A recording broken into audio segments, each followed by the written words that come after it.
미국 주식들은 하락을 많이 했지만 전고점 돌파를 못 했거든요. 근데 한국 네. 주식들 보면은 전고점 돌파하고 빵빵 날아가잖아요. 미국은 M7 위주로만 상승했기 때문에 M7에 대한 이 반등이 올 때 비중 조절을 잘 하시는 게 좋을 것 같고, 우리나라 사람들이 너무 오랫동안 올라가는 미국 시장을 바라보고 테슬라나 엔비디아 그쪽에서 많이 좀 얻어맞았잖아요. 다행히 또 이제 무역 전쟁이 이제 잘 마무리되면서 반등하는 모습이니까 이 반등을 잘 이용해서 여러분들이 비중을 잘 조절하고 새로운 시장으로 여러분들이 일부는 좀 이사가는 게 좋은 찬스가 되지 않을까 생각합니다.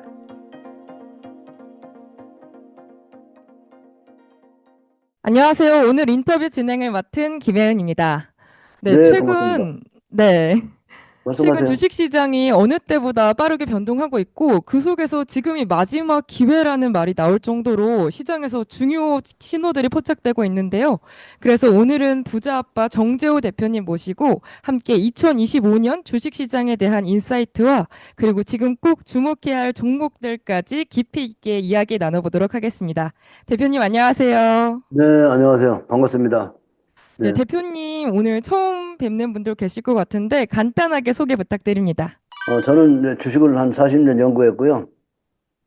개인 투자가들이 주식하면 너무나들 이제 고통을 받고 돈들 많이 잊어버리고 그래가지고 주식이 이제 잘만 하면 정말 좋은 투자인데 그 정석 투자를 하지 않으면은 많은 사람이 잊어버린단 말이에요.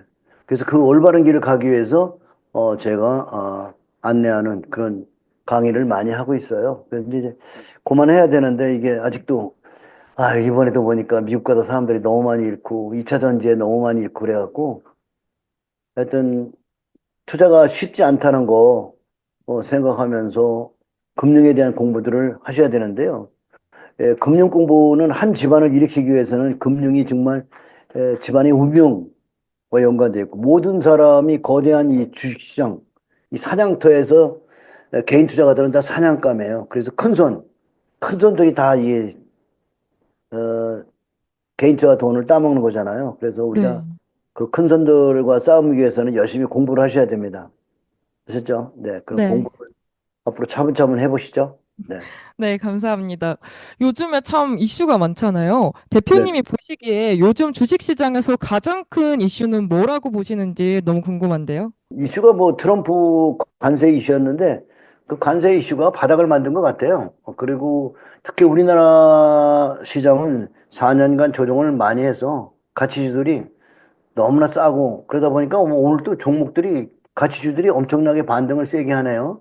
그렇지만 우리 국내 정치가 불안했잖아요. 정치 네. 불안하고 미국으로 가느라고 돈을 많이 빼가서 가지고 가고 이래서 우리 시장이 너무나 저거 했지만 좋은 기회가 오는 것 같아요. 그리고 미국 시장에 갔던 돈들이 아무래도 이제 미국이 아무래도 조금 이제 버블이 나고 그러다 보니까 그 탄력성이 한국만 못해요. 그래서 이제는 또 한국의 가치주들에 대한 에, 좀 종목들을 봐야 될 것 같고요. 그 다음에 AI 반도체 테마의 쏠림 현상 이런 것들은 이번 반등 나올 때 좀 잘 비중을 조절해가지고 가치주에 좀 들어가면 좋을 것 같습니다. 그리고 또 올해 들어서 이제 미국 주식이 이제 큰 폭으로 하락했다가 일부 회복하는 모습을 보이고 있다고 들었거든요. 이 흐름에 대해서 대표님이 보시기엔 저희가 어떻게 해석을 하면 좋을까요? 그러니까 미국 주식들은 하락을 많이 했지만 전고점 돌파를 못 했거든요. 근데 한국 네. 주식들 보면은 전고점 돌파하고 빵빵 날아가잖아요. 그러니까 네. 좀 성격이 달라요. 전고점을 돌파했다는 거는요, 좀 더 관여력이 많다는 거고요. 전고점을 돌파하지 못했다는 것은 전고점이 매물대가 될 수 있다는 거죠. 그래서 미국은 M7 위주로만 상승했기 때문에 M7에 대한 이 반등이 올 때 비중 조절을 잘 하시는 게 좋을 것 같고 우리나라 사람들이 너무 오랫동안 올라가는 미국 시장을 바라보고 맹목적으로 따라가다가 이번에 테슬라나 엔비디아 그쪽에서 많이 좀 얻어맞았잖아요. 근데 이제 네. 다행히 또 이제 무역 전쟁이 이제 잘 마무리되면서 이제 반등하는 모습이니까 이 반등을 잘 이용해서 여러분들이 비중을 잘 조절하고 새로운 시장으로 여러분들이 좀 일부는 좀 이사가는 게 좋은 찬스가 되지 않을까 생각합니다. 또 근데 미국 시장은 그랬는데 또 국내 주식 시장은 상대적으로 또 분위기가 괜찮다고 들었어요. 현재 시장 분위기 대표님은 어떻게 보시나요? 코스피 시장은 이제 트럼프 그 관세 악재로다가 4월 초순에 바닥을 잡아서요.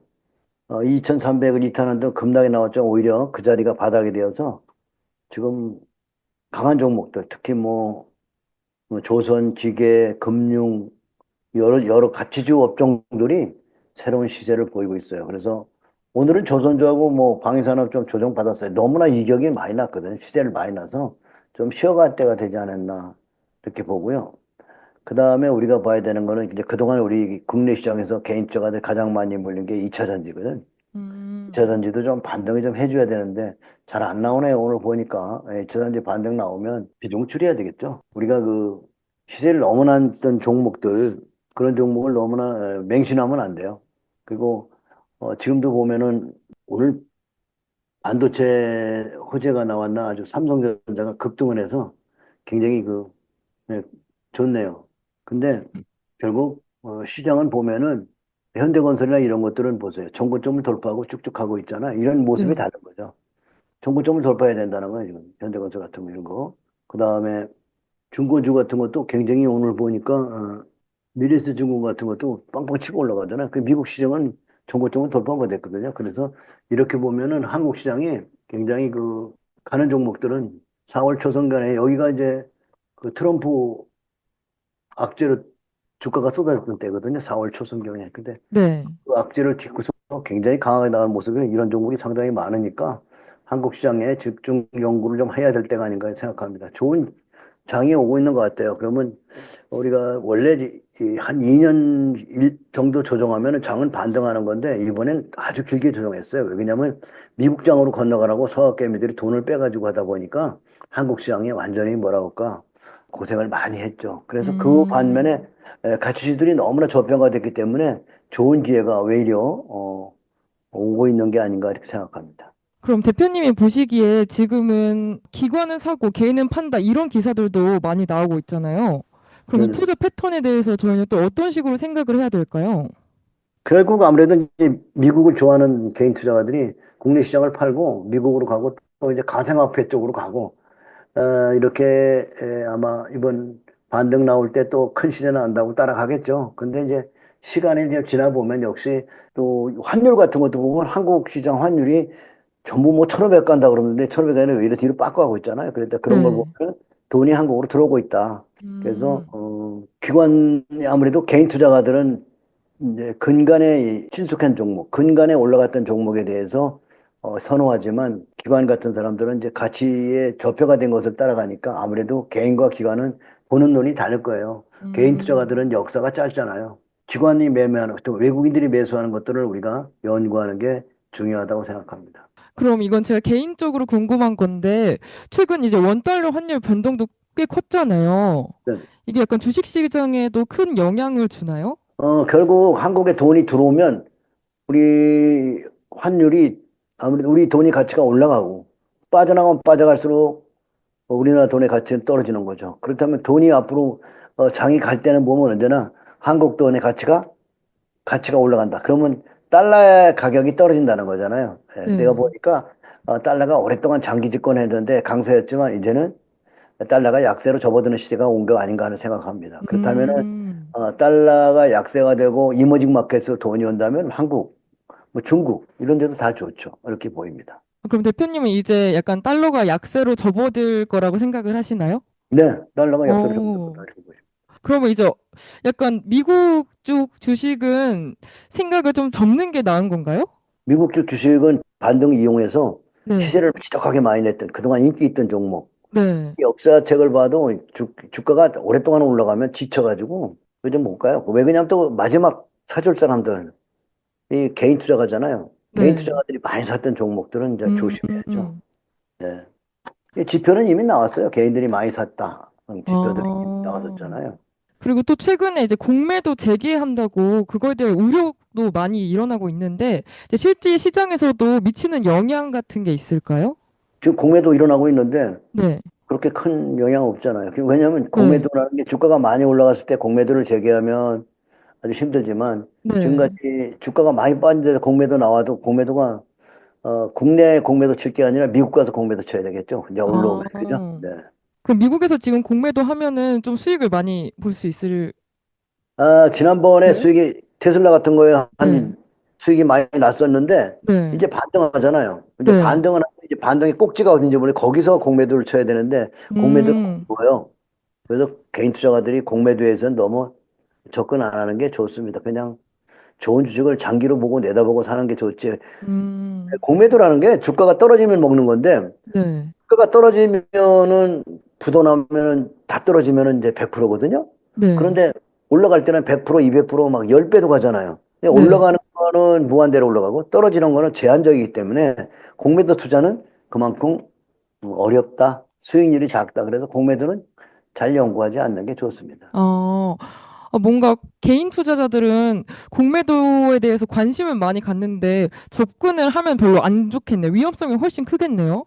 그렇죠. 공매도가 어려워요. 공매도를 어, 연구하면은 네, 그 10배 가는 종목, 100배 가는 종목에 대한 그 네. 뭐라 그럴까? 마인드가 없어지니까 가급적이면 공매도에 대한 연구는 안 하는 게 좋습니다. 참 새롭게 갈 장을 찾아가면 되는 거지. 공매도는 사실 미국이거든요. 근데 미국이 어, 지금 시세를 많이 떨어졌다가 올라가잖아요. 네. 올라갈 때 공매도 치면 또 손실이 큰 거죠. 그래서 공매도는 참 어렵다 이렇게 보시면 됩니다. 그리고 최근에 이제 저금리 기조가 이어지고 있는데, 그럼에도 약간 시장에는 큰 영향을 주지 않고 있는 것 같아요. 그 이유가 대표님이 생각하기에 뭐라고 생각하시나요? 요새 좀 부동산이 반등하고 있는가 봐요. 저금리가 결국 약발이 먹는 거지. 주식시장도 반등을 음, 하고 있잖아요. 그래서 우리가 이제 종합지수는 오늘은 삼성전자가 좋지만 종합지수는 많이 못 갔지만 종목별로는 많이 갔거든요. 네, 근데 종목으로 접근하시면은 한국장이 너무 좋다. 부동산도 지금 상당히 긍정적이고 주식시장도 긍정적이다. 특히 부동산 시장이 요즘에 그 새 정부에 대한 기대감이 큰 것 같아요. 네, 그래도 조기 대선으로 그동안 너무 누주했었잖아요. 우리 네, 장이. 좀 희망의 싹이 트는 것 같고, 뭐, 요새 그런 말 하더라고요. 부동산이, 부동산이 죽으면 경기가 죽거든요. 그러니까 아, 정부에서 인위적으로 부동산을 죽이려고 하는 건 너무 과열일 때 그러니까 네, 지금까지 침체될 때는 외려 부동산 뭐라 그럴까 여러 가지 그 부양책을 쓰려고 하겠죠. 예를 들어서 양도소득세라든지 뭐 이런 거에 대해서도 좀 생각을 좀 해야 되지 않겠어요? 그죠? 너무 음, 시장을 죽이려는 그런 그 세금 규제 이런 것들이 너무 과다하면은 시장은 침체되고 경기가 부동산도 적당히 가야 되거든. 주식과 네, 부동산이 적당히 올라가야 사람들이 그 부소득, 부수입, 가첨소득이 생겨야만이 네, 소비가 늘어야 경제가 사는 거니까 그 소비와 경제를 다 죽이면은 결국 경제 폭망하는 거죠. 그래서 정부는 너무 과열되면 규제를 하고 금리 올려서 그다음에 이제 너무 힘들고 어려우면 금리를 낮춰서 경기를 부양하는 거니까 그건 아마 정부가 들었다 놨다 하는 그런 음, 역할을 해주지 않을까 생각합니다. 그러면 지금 4년간 경기가 나빴기 때문에 앞으로는 정부에서 좀 부양책을 쓰지 않을까. 특히 주식시장에 부양책을 많이 쓸 거라고 생각합니다. 대표님이 예상하시는 부양책 있을까요?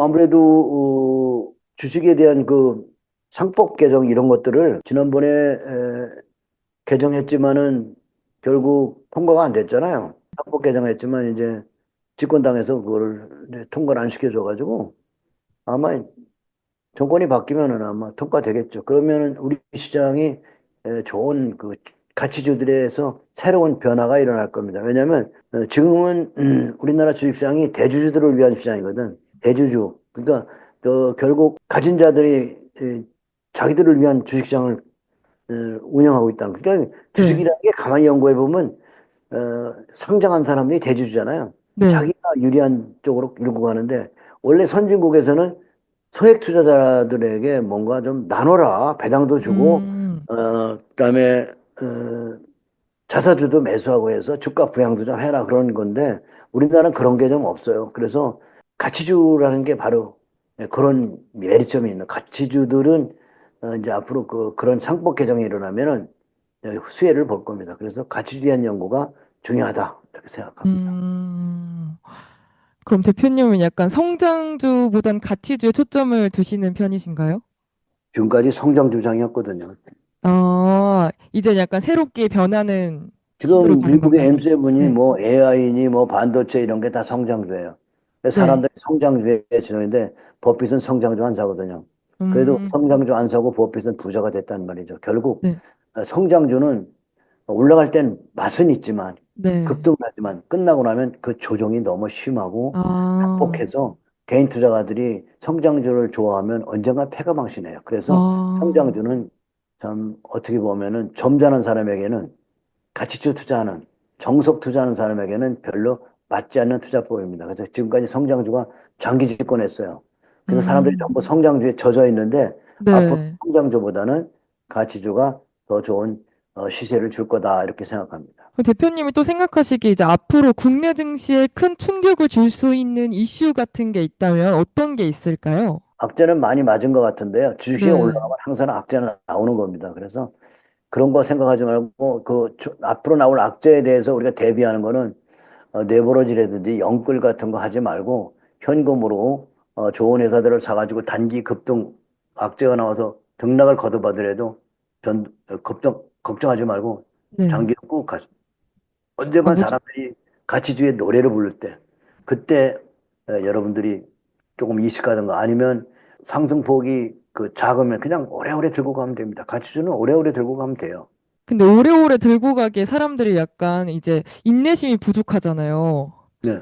그거에 대해서 약간 대표님이 조언 같은 거 한마디 해주실 수 있으실까요? 그렇게 오래 장기 투자를 할 수 있는 방법. 그래서 네, 책을 많이 읽어야 되고 네, 네, 또 부자빠가 이제 2013년인가부터 강의해 놓은 거 유튜브에 다 쌓여 있거든요. 그런 걸 네. 보면 옛날에 힘들고 어려울 때 과연 어떻게 했는가 이렇게 보고 주가는 음, 많이 올라가면 조정을 해요. 근데 많이 아, 올라갔을 때 조심해야 돼. 예를 들어서 지난번에도 보면 어, 네이버나 카카오 이런 것들이 좋은 회사거든요. 네, 근데 많이 올라가니까 어때요? 떨어지죠. 네. 이게 제일 중요한 거예요. 많이 올라가면 떨어진다.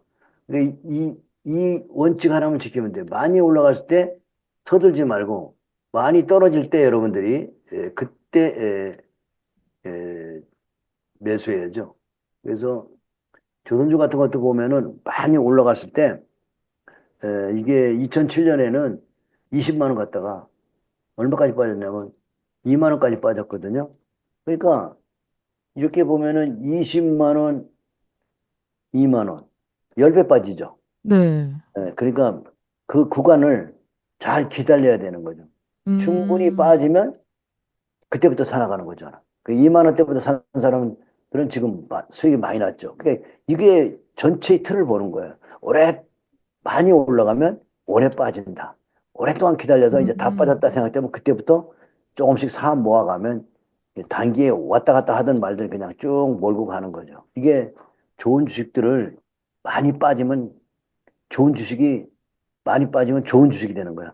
좋은 주식도 음, 가치주도 많이 올라오면 나쁜 주식이 되고 나쁜 아, 주식도 많이 빠지면 급등 나와요. 그러니까 그게 뭐냐면 가치에 대비해서 너무 저평가되면 반등이 세게 나오고 너무 반등이 나와서 가치에보다 너무 많이 버블이죠. 버블이 나면 이제 조정이 온다. 이런 얘기입니다. 올해 들어서 대표님이 약간 투자 전략에도 변화가 생긴 부분이 있으실까요?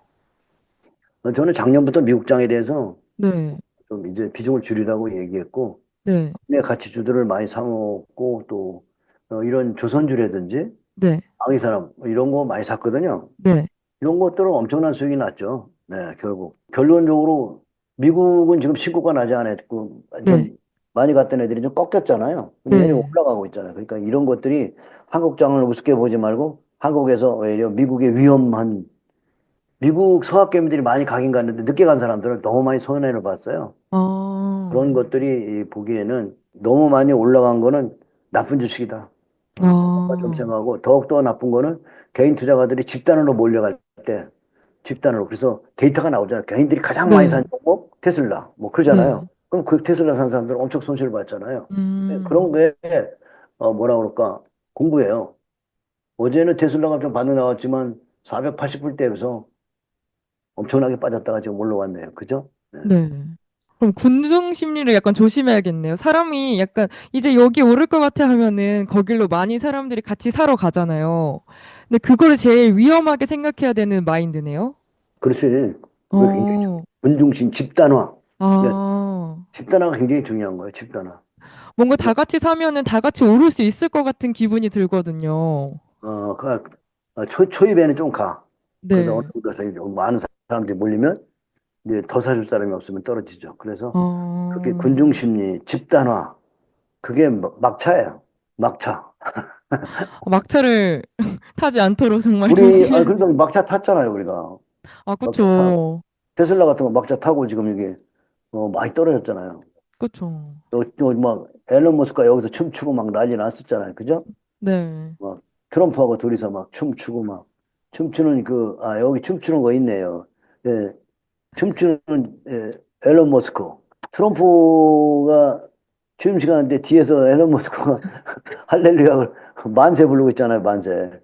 근데 거기가 고점이요. 그러고 보면. 그러니까 어, 결론적으로 말이 안 되는 건 CEO가 미쳤지. 대통령 취임 시간에 저게 뭐 하는 폼입니까, 저게. 그 책을 읽어야 돼.